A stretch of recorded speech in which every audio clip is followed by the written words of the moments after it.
Welcome to the 13th INSS International Annual Conference. I'm Yaron, and with me, François Heisbourg. He is the chair of the London-based International Institute for Strategic Studies, IISS, and special advisor of the Paris-based Foundation pour la Recherche Stratégique.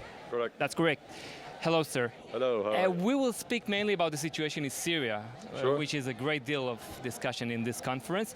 First of all, from the international perspective, what looms ahead in terms of challenges for regional stability and also for international security? Well, we know who won the war in Syria, and that is the Russians. They don't seem to be particularly interested in causing more instability. They have a working relationship with Israel, deconflicting air operations, that sort of stuff. They have a working relationship with the Iranians who support Hezbollah and Bashar, but the Russians are not allies with the Iranians. It's not that kind of relationship. And the Turks have their limited operations in the north, which are essentially about keeping the Kurds in control or at least kept away from Turkish territory. Those three contenders, Russia, Iran, Turkey, have no basic reason to change very much what they're currently doing. They may have preferences. The Iranians will probably want to ramp up their support for Hezbollah. The Turks may want to push the Kurds a bit further away. And the Russians would dearly like to see some form of unitary Syria function again, although that is probably not going to happen. I mean, Bashar is in charge of a pile of ruins, a complete utter mess, which neither he nor the Russians has the means of putting back together. So the paradox is that in terms of the spin-off from Syria itself, I do not expect very substantial changes. Conversely, the knock-on effects for Israel from what is going on in Iran and through Iranian activities in Iraq and with Hezbollah, that may be of greater importance and with greater change. Let's speak about a major event, a major development, which has a lot to do with the Iranian intervention in Syria in the beginning of this new year, the new decade, the assassination of Quds Force head Qasem Soleimani by the United States. What is the significance of this event, and do you think it will have any effect on the future developments in Syria in particular? The elimination of Soleimani, of course, is an extraordinary act, not because it creates any particular moral issues. He was a thoroughly unpleasant character with many dead people on his hands, but you don't eliminate the number two person in a regime, in a state, without that having broader consequences. The first consequence is that some more form of revenge of a personal nature will be found by the Iranians. Soleimani was a person who was killed, and therefore whatever retaliation has happened until now on the part of the Iranians is not going to settle the bill.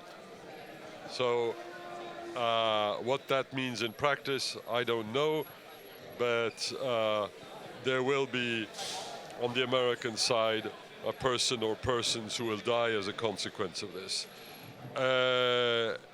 Secondly, it may change the calculus, the nuclear calculus of Iran.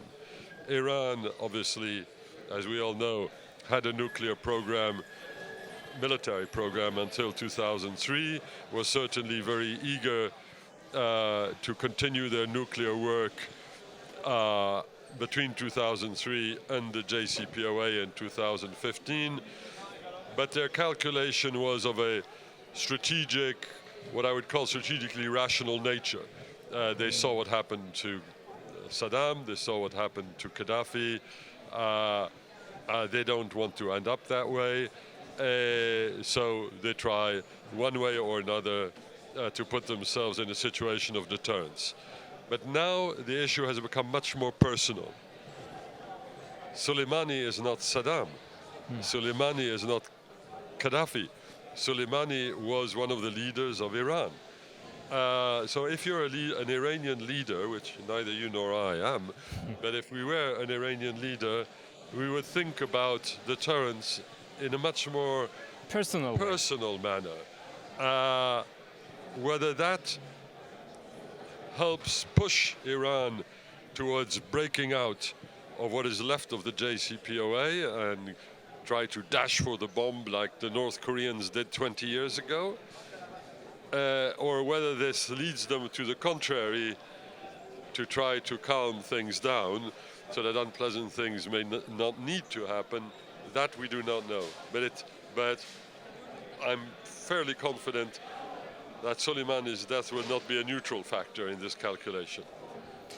There is a sense of, I would say, efforts to maybe scale back or to limit the intervention of Western countries in the Middle East, specifically in Syria, during the last year. And we're speaking about the next decade that has just begun. What is your notion in this regard? And if you have to set an agenda for the European powers and for the West, for the Middle East, how would it look like? Now, for the West broadly, first the United States. The United States, there are two foreign policy consensuses in the United States. One is to ramp up the competition with China. That's bipartisan. And the other one is to get out of the Middle East, if at all possible. This is what Obama tried to do. This is what Trump tried twice to do in Syria. It's very difficult to get out of the Middle East once you're in.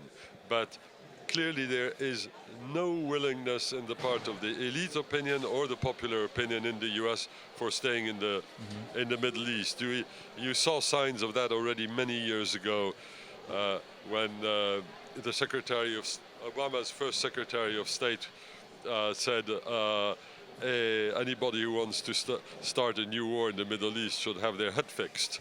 Okay. So that's the natural inclination.